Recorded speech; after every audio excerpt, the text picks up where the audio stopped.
Je vous présente aujourd'hui l'oracle des synchronicités d'Elisabeth Horowitz.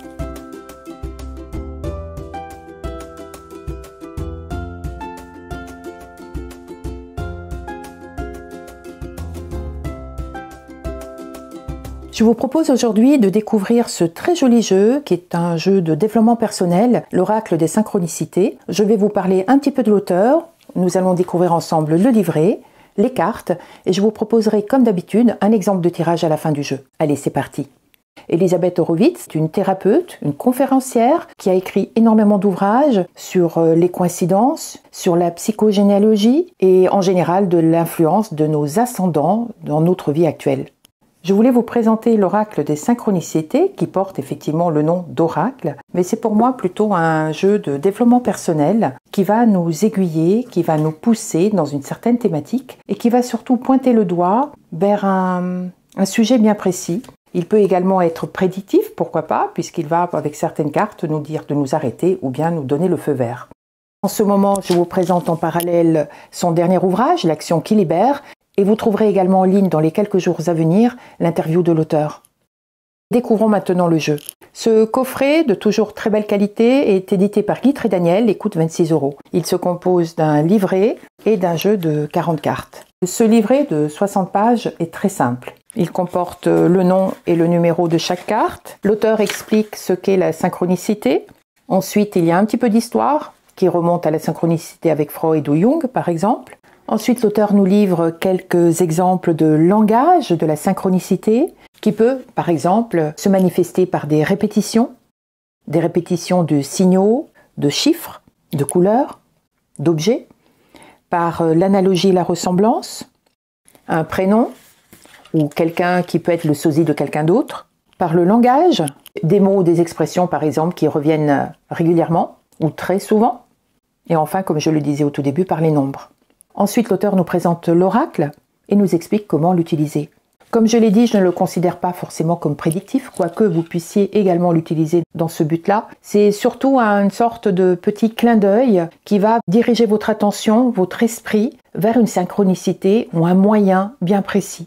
Ensuite, les cartes qui sont représentées en couleur, en petit. Il y a le numéro, le nom de la carte, une petite explication, ainsi que le message. Les cartes par elles-mêmes ont une tranche dorée, elles ont un format relativement classique, pas aussi grand que les oracles traditionnels. Elles sont agréables à mélanger au toucher, elles sont brillantes. Le dos de la carte est très très joli avec ces 3 nuages en forme de cœur, qui se retrouvent d'ailleurs sur le livret et le coffret. Je vais vous laisser découvrir quelques cartes et on se retrouve tout de suite après.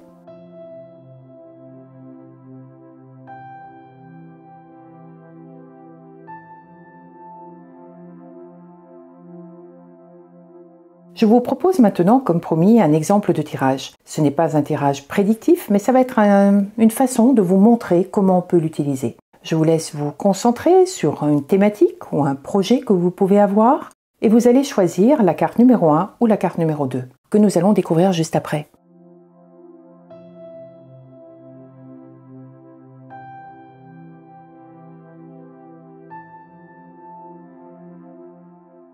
Si vous avez choisi la carte numéro 1, c'est la carte numéro 33, la lettre à l'univers. Avant de découvrir ensemble ce qu'en dit le livret, je voulais vous donner quelques idées d'interprétation qui me viennent comme ça à l'instinct.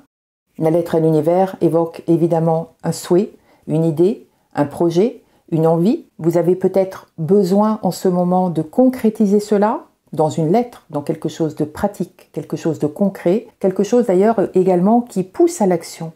On vous invite ici peut-être à agir. Et le fait de devoir écrire quelque chose, de la mettre sur papier, non seulement va la concrétiser, mais va également vous aider à mettre les choses en clair dans votre esprit avant de les mettre en clair sur un papier. Cette notion de lettre à l'univers évoque également pour moi le fait de lancer une sorte d'appel. C'est un appel, c'est une prière, c'est un souhait et il faut d'ailleurs pour cela que l'on soit bien sûr et certain de ce que l'on souhaite avant de pouvoir envoyer le message. Nous allons voir ensemble ce qu'en dit le livret. Que diriez-vous d'adresser une missive à l'univers? Pour créer des synchronicités favorables, comme être au bon endroit au bon moment, une simple feuille de papier suffit. Asseyez-vous à votre table favorite ou à la terrasse d'un café et écrivez ce que vous souhaitez pour vous-même ou vos proches. Dans l'acte d'écrire une lettre, la forme a autant d'importance que le fond. Alors n'hésitez pas à faire preuve de créativité, À vous, papier de couleur, feuille de parchemin, enveloppe surprise ou encore missive à l'ancienne scellée à la cire. L'enveloppe dans laquelle vous allez glisser la lettre a également son importance. Allez-vous la choisir neutre, blanche, de format classique? Ou opter encore pour davantage de créativité en y ajoutant un dessin, en y collant un timbre-poste original? Glissez-y votre demande. Vous avez tous les éléments en main. À présent, créez une adresse symbolique, comme numéro, chemin de l'univers, avec un code postal correspondant à une destination très lointaine. Pensez à parfumer votre missive et hop, dans la boîte. L'univers vous répondra au travers de nouvelles synchronicités. Le message, petit courrier, grands effets. Vous savez maintenant ce qu'il vous reste à faire avec cette action et cet acte de thérapie brève et surtout très concrète. Nous allons découvrir ensemble la carte numéro 2. Si vous avez choisi la carte numéro 2, vous avez celle du rêve prédictif, la carte 29. Je vais, comme pour la carte précédente, vous donner mon ressenti, mes idées. Le rêve prédictif peut-être évoque justement le rêve. Est-ce qu'en ce moment de votre vie, vous rêvez beaucoup ou bien peut-être ne rêvez-vous plus du tout? Est-ce que c'est un rêve qui est répétitif? Est-ce que dans chaque rêve, vous voyez toujours les mêmes symboles, les mêmes éléments? Vous vous souvenez de votre rêve ou pas du tout? Si vous vous en souvenez, pensez-vous à le noter le matin ou au milieu de la nuit quand vous vous réveillez pour pouvoir ensuite réfléchir, l'analyser? Parce que vous savez que lorsque nous rêvons, nous n'avons pas les mêmes fréquences, nous voyageons. Nous sortons des fréquences habituelles que nous avons à l'état de veille. Et à ce moment-là, la notion du temps n'existe plus. C'est pourquoi le rêve peut également être prédictif. Prévoir l'avenir, prévoir le futur, et nous donner ainsi certains axes, certaines idées, certaines directions qui vont nous aider dans la vie au quotidien. Nous allons découvrir ensemble ce qui est écrit dans le livret. Le matin, en vous réveillant, essayez de fixer les éléments de votre rêve de la nuit. Des tribus primitives et lointaines jusqu'à la naissance de la psychanalyse, l'importance du contenu des rêves n'a cessé d'être soulignée durant des siècles sur tous les continents. Et la société moderne a su saluer l'ouvrage de Sigmund Freud, paru en 1901 et intitulé « L'interprétation des rêves », affirmant que certains songes spécifiques peuvent également dévoiler l'avenir. Oui, les rêves peuvent être prédictifs, car l'inconscient semble faire abstraction du temps en vous montrant des événements en attente, pouvant survenir dans le futur, à court ou à moyen terme. Le rêve peut vous dévoiler tout à la fois des événements à venir incontournables, mais aussi certains autres que vous avez encore le temps de changer, car correspondant à ceux que vous vous êtes programmés ou à ceux que votre famille a programmés pour vous, à certaines dates d'anniversaire ou âge clés, sous forme de répétition. Le message qui vous est donné est celui-ci. L'analyse de vos rêves est un outil essentiel pour vous guider, en alliance avec le carnet de notes quotidienne. Voilà donc le style et le type de messages que vous pouvez avoir qui vont vous aiguiller, vous canaliser, vous pousser à une action, à un sens d'observation plus pointu et éventuellement à changer de point de vue.